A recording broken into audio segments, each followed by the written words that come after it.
Betysia widzi wodę, to się trzęsie. O, rybka moja. Rybka.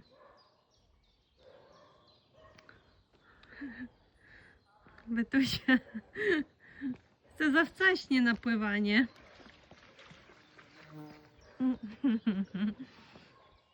Chodź na zjeżdżalnię. Betuś. Chodź na zjeżdżalnię.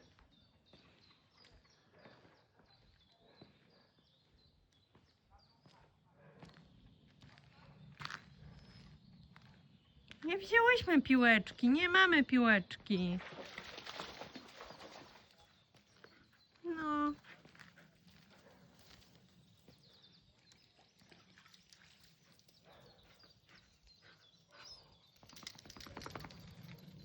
Już by chciała się kąpać.